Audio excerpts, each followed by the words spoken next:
Hey guys, today I got another disassembly video for you, and we're going to be taking a look at one of the PCC legends, the Israeli Uzi. And this is a Model A which was imported back in the 1980s and was actually manufactured by IMI in Israel. So let's go ahead, get into this, see how this very simple PCC comes apart. Alright, so we'll get things started here by popping out the Uzi magazine, and then the next step in disassembly is incredibly easy because we just have this latch here, which is part of your rear sight block. You just press inward on that latch and it'll release the top cover, which we can just pull off the top of the receiver so you can see the bolt and everything. We'll get back to that in a sec. Looking at the top cover itself, it's just stamped sheet steel.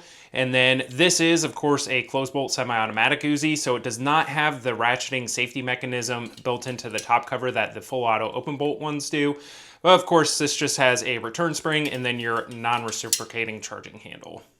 So next up, we're going to remove the bolt and all of our spring assemblies here, and you can see the striker is cocked currently, so what I like to do is go ahead and safely drop that on an empty chamber, just so it's not being held by the sear. Makes it a little bit easier here. And then you take a finger, grab the front of the bolt here, pull back and up, and then just keep pulling up on it, and it will lift out of the receiver along with your striker as well as the springs here. So we can go ahead and pull that all out.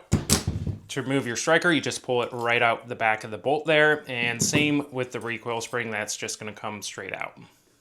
Now, taking a look at the bolt here, you will see this is a pretty standard straight blowback style of bolt. So of course, the mass of the bolt and the spring is all that's keeping your chamber closed, so this is going to be heavy. And it is a telescoping bolt, which is one of the features of the Uzi, so the weight is actually projected forward around the barrel, up around the front here. And so you don't have a bunch of mass out the back, which means you can have a shorter receiver and it will be more compact. Now, one thing on here is you'll see mine does have a firing pin safety. So at some point, an owner of this particular Uzi Model A decided to put an Uzi Model B bolt on it because the Uzi Model A's typically don't have this. Now, if you look at the striker itself, you'll see we just have a firing pin here, and then this is where the sear actually interfaces with it. And the way Uzi redesigned this to work as a closed bolt semi-automatic gun is actually really smart, because on the full auto submachine gun that is open bolt, this cutout is essentially in the same place, and it's actually on both sides of the bolt. So he didn't actually really need to change the pistol grip much at all. He just cut off this portion and essentially turned it into a striker assembly. So pretty smart way to actually redesign this and not make a bunch of work for himself. But you can see the firing pin safety here, it essentially just blocks it there for the last part of travel. If you press down on it, then it can go all the way forward and project out the front and set off a cartridge.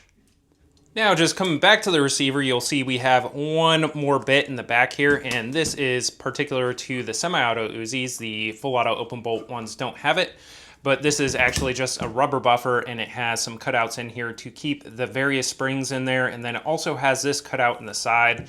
So that is important for the Model A and the Model B, because this little bar there does not exist on the full auto open bolt Uzis, and this is essentially so you can't put an original open bolt Uzi bolt into the Model A or Model B.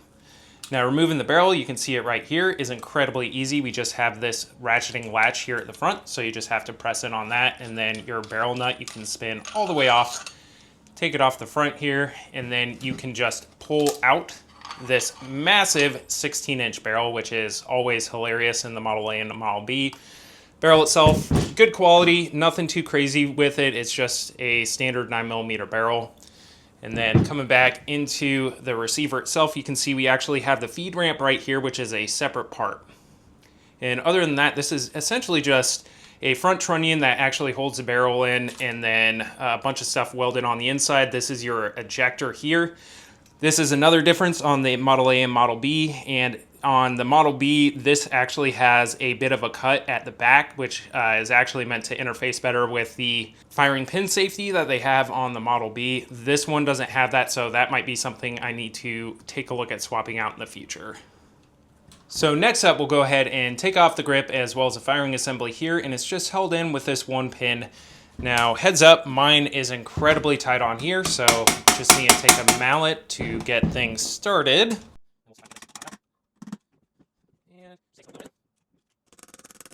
All right, and I believe that should be it, so we'll go ahead and pull off our grip assembly here.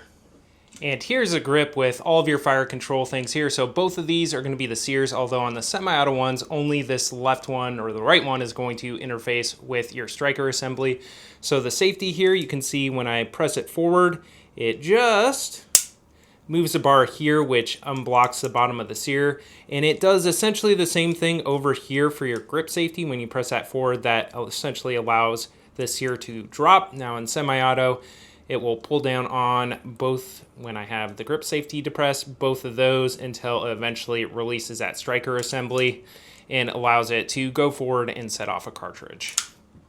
Now looking at the receiver, if you want to go ahead and swap out this really cool but not very comfortable folding stock for one of the original wood stocks I have here, it's actually pretty easy to do, and I'll just show you how to do that real quick. To actually take the folding stock off, you'll see if I go ahead and collapse it here, there's a single screw right here at the back of the receiver, and then there's also a little insert right there that actually goes into. To remove it, all you gotta do is take a screwdriver and back this guy all the way out, and that will pop right out there, and then you can go ahead and just pop off this folding stock assembly.